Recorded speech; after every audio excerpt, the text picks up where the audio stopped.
Hey, Scroll and Sword, welcome back. We just read Job 25 through 27. We just finished. Job just gave us his final words of this whole debacle with his friends. And I want to talk about the human conscience. Like, do you have a clean conscience?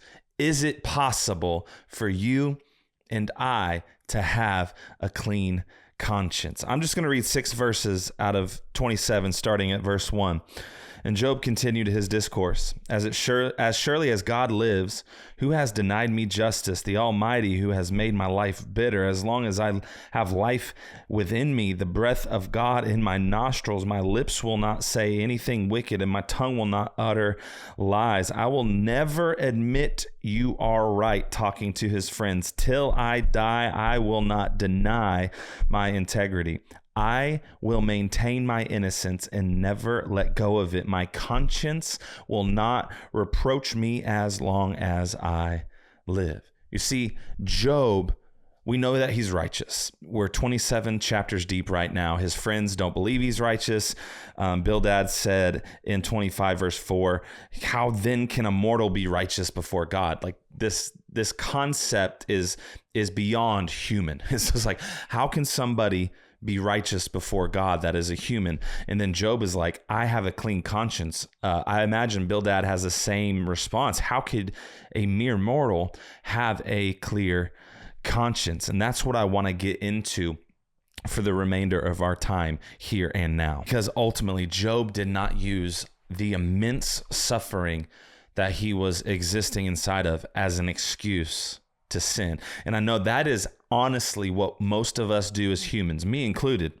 When we're in the middle of just going through it, that is when we feel like we can take our foot off the gas and put on the brake when it comes to our faith. But Job is like, no matter what happens, even if God himself is against me, I know I'm righteous. I know my conscience is clean, so I will not curse him. I will not sin against him. And I love what Paul says in Acts 24, verse 16. It says, take pains to have a clear conscience toward both God and man. So in your life, when you feel just off about something, do you take pains to correct that? I believe God supernaturally gave mankind, all mankind, a gift of the conscience. Everyone knows the difference between right and wrong, straight out the womb. You know, regardless of how long it takes to mature to actually enact that knowledge, that's quite different. If you have toddlers, you understand what I'm saying.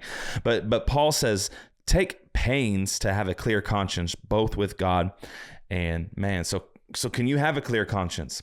Obviously, if the Apostle Paul is saying take great pains to actually have one, this reality that Job has is not out of our reach. 1 Timothy, Paul says, the aim of our charge is love that issues from a pure heart and a good conscience and a sincere faith. The book of Hebrews chapter 9 verse 14 says, how much more will the blood of Christ, who through the eternal Spirit offered himself without a blemish to God, purify our conscience from dead works to serve the living God? So can you have a clear conscience? Absolutely. The Apostle Paul says you can. Job showed you can. But how did Job have that clear conscience? Well, the Bible says that Christ's blood was sprinkled on the mercy seat before the creation of heaven and earth. So God gave Job a clear conscience because God had already given the sacrifice of taking on all of the sin, shame, guilt, all of the flaws, all of the broken humanity. God had already became the suffering servant from eternity past, gave the opportunity to Job, clear conscience, purified him, and then empowered him to live within that clear conscience. So, do you have a clear conscience?